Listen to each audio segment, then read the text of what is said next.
Balik bansa na si Wally Sombero, ang sinasabing emisaryo ng casino operator na si Jack Lam sa umano'y panunuhol sa ilang opisyal ng Bureau of Immigration. Mula sa NAIA, makakapanayam natin si GMA News stringer Ariel Fernandez. Magandang umaga sa iyo, Ariel. Magandang umaga, Kara. At alas 8:50 ngayong umaga nang dumating ang Philippine Airlines flight PR-119 mula sa Vancouver, Canada. Sakay dito si Wally Sombero. Ito po ay sinalubong ng napakaraming tauhan ng Bureau of National Bureau of Investigation, ng Bureau of Immigration at mga kinatawan ng Senate Sergeant at Arms.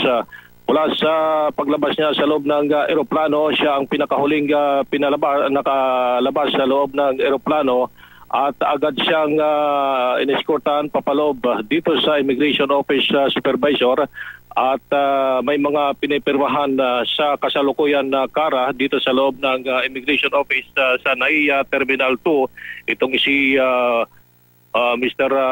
Wally Sombero. Narito ang kanyang abogado at inaano pa kung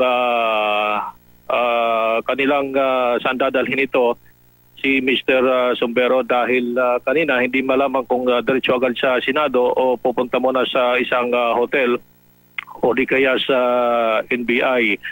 Sa kasalukuyan ay kaharap mismo itong si kanyang abogado ni Sombero dito sa loob ng Immigration Office. May mga kasama din ng walang malaman kung may pamilya itong sumalubong dito kay Mr. Sombero dito sa Ninoy Aquino International Airport. Pero kapansin-pansin yung napakaraming mga otoridad na narito ngayon nag-aabang sa labas at maging dito sa labas ng Immigration Office sa loob ng arrival area ng Ninoy Aquino International Airport. Kara, kanina ay tinanong namin si Mr. Sombero kung handa na siyang magsalita sa Senado at kanyang sinabi na handa na at wala naman umano siyang itatago. Yun lang ang napakaikli ng kanyang sinabi nang bumaba o lumabas sa loob ng Philippine Airlines flight PR-119 mula sa Vancouver, Canada. Yung bagahe ay andito na, dalawang maleta. Itong bagahe na kanyang dala na ilabas na mula sa conveyor ng Ninoy Aquino International Airport Terminal 2. May mga immigration officer na kausap ngayon itong si Sombero sa loob ng immigration office at nakikita ko may mga pinipirmahan at ang iniisip kasi namin kanina baka isakay sa wheelchair. Alam naman natin na mayroon siyang karamdaman sa kanyang puso. Subalit lumabas ay sinadya niyang maglakad hanggang sa makarating dito sa office ng immigration sa arrival area ng NAIA Terminal 2. May mga taga-NBI, hindi pa malaman din nila kung saan nga itong dadalhin itong si Mr. Sombero dahil nga sa nakatakdang pagtungo niya sa Senado para siya ay mag-testify. May kinalaman sa immigration issue na kung saan ay napakalaking pera di umano o itong kanyang binigay doon sa dalawang opisyal ng Bureau of Immigration. May Ariel? Yes, Ariel. Gaano kahigpit ang seguridad ngayon dyan sa NAIA? Kasi itong si Sombero, sinasabi niya na may mga banta raw laban sa kanyang buhay.